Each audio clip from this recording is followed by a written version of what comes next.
Howdy from another gorgeous campsite.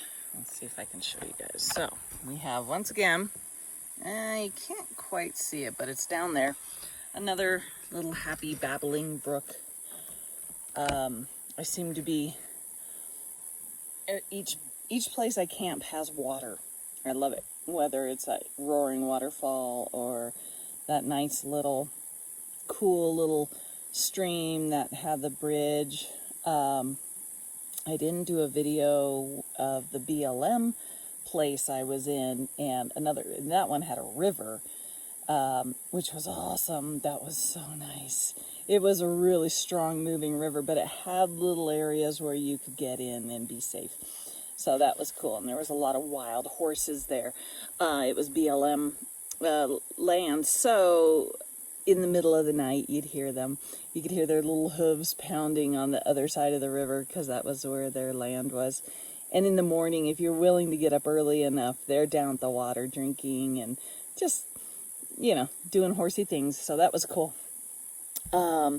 So we are just outside of Ashton, Wyoming, and up above, what's it called? Monteclair? I don't know. Anyway, somewhere around there where, you just drive through these scenic areas and it's like, ooh, campsite, campground.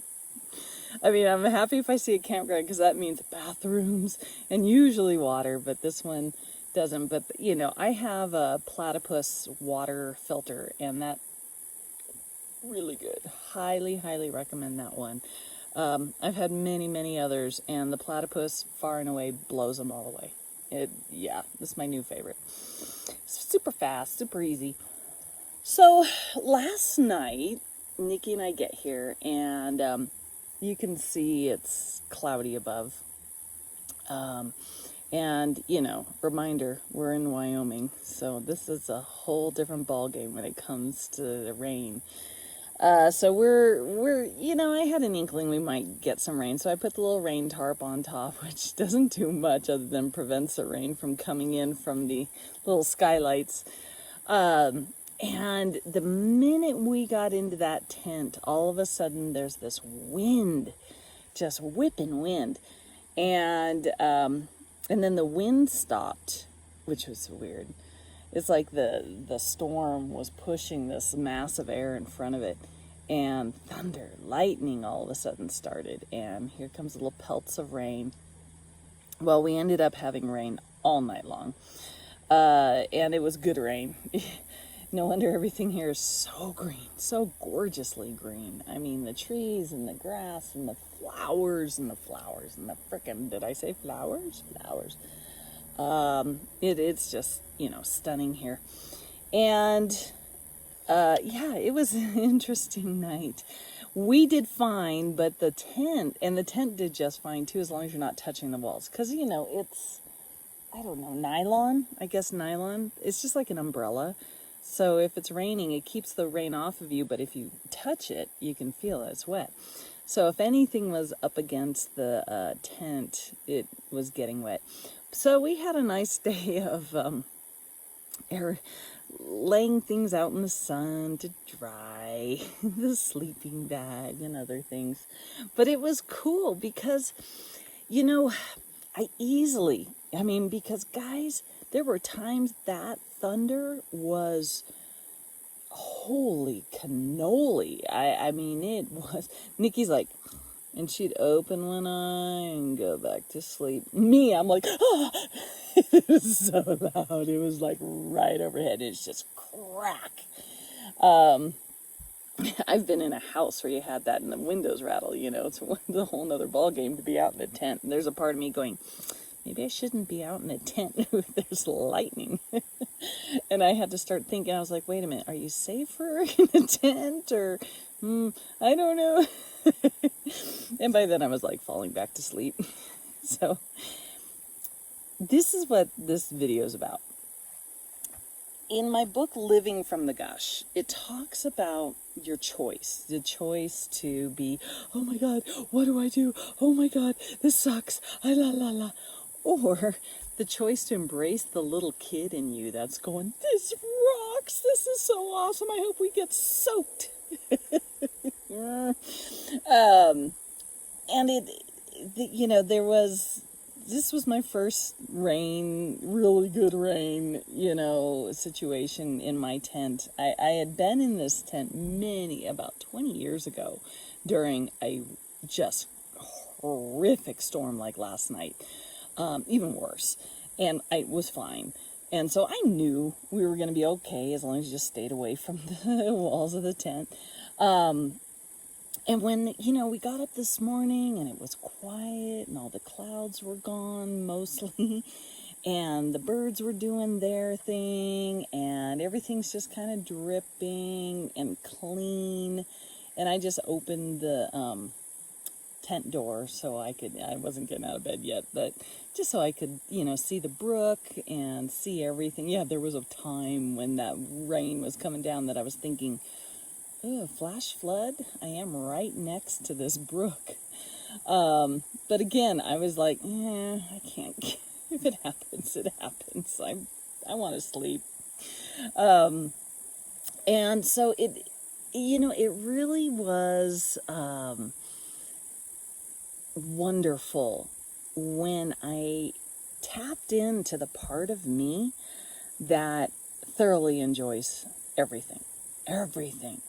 That living from the gush is about allowing that part of you, even, there is a part of you that wants to gush about COVID, even if it's drama, oh my God, this person died, and this is going on, and can you believe it, down in Texas, blah, blah, blah, that's gushing.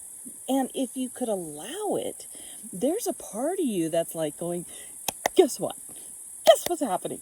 That is not finding the scary or the worry, because there's a part of you that has so much faith in you're okay.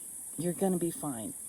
And this trip has been a huge, giant lesson in this, in really allowance.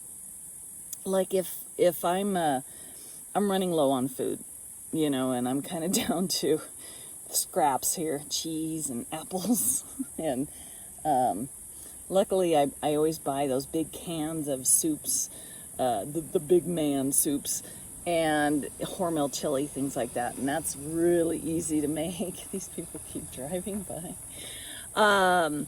and we're down to that kind of stuff, which is fine. A friend of mine asked me, he asked, how's the food? And I didn't, he was asking on Facebook, and I didn't answer because I can't. The food ranges from, like I said, cheese and apples to, yesterday Nikki and I went to, I think it's called Round Robin. It's so cool. It's like the old In-N-Out where you pull up and the chick comes out on her roller skates and takes your order. You don't even get out of your car. You just sit there and they bring it to you with a little tray on the window and everything. And she had hamburger. Oh my God, no, I had this big old fish burger. For some reason, I was like craving the fish, and it was freaking good. And we had tater tots. I was going to get fries, but I'm like, tater tots, yeah. And a big old strawberry milkshake. And even Nikki had her little hamburger. She was so happy with that. And then, today and yesterday, I'm camping. And it's whatever, we got left. Whatever you got. But there's a part of me that's like, I gotta go grocery shopping. And, do I even have money to grocery shop? Every time I swipe that card, I have no idea what's gonna happen. And I've been doing that on purpose. But there's this part of me that is enjoying every part of that. Even the oh my gosh, am I gonna be able to have enough food? There's this part of me that's like, of course you are. Of course you are. Have fun. Enjoy. Be in that state of enjoyment. Find that part of you that is enjoying. There is, even if it's your inner gossip or your inner whatever, masochistic whatever, there is a part of you that's having a damn good time with whatever you're experiencing. And yes, right now while you're listening to this, perhaps you could come up with ideas of, well, I wouldn't be enjoying if this, but is that happening now? No. In this moment, it's about enjoying what's happening right now, because you do have access to that. And having access to the part of you that knows everything's okay. I'm on today's the 23rd of July, and I have no idea what's going to happen tomorrow. I have no idea which way I'm going. Every time I think, okay, I'm going to go to this direction, somebody tells me something, or I see it on a map, and I'm like, ooh, I'm going to go do that. I don't know what's that way, but I want to go do that. And then I end up in a place like this. That is just, God, I don't know what it is about these upper states with all their wildflowers. It's off the charts. They're everywhere. But it's gorgeous and it's quiet. And as of last night, I had this whole place to myself. But now, today, there's a few people coming in, I guess, for the weekend. But this is a quiet campground. And there's beavers. We have beavers here. I had freaking horses the other day. And those of you guys that are snickering at the word beaver, get over it. Or snicker, whatever. But Nikki and I went hiking today up the creek, and I can't wait to post the pictures of the beaver dam. That to think that an animal did this with its teeth in its mouth is off the charts. I have never ever seen a feat of engineering that was as amazing as this. So I can't wait to get that out there, and see you guys.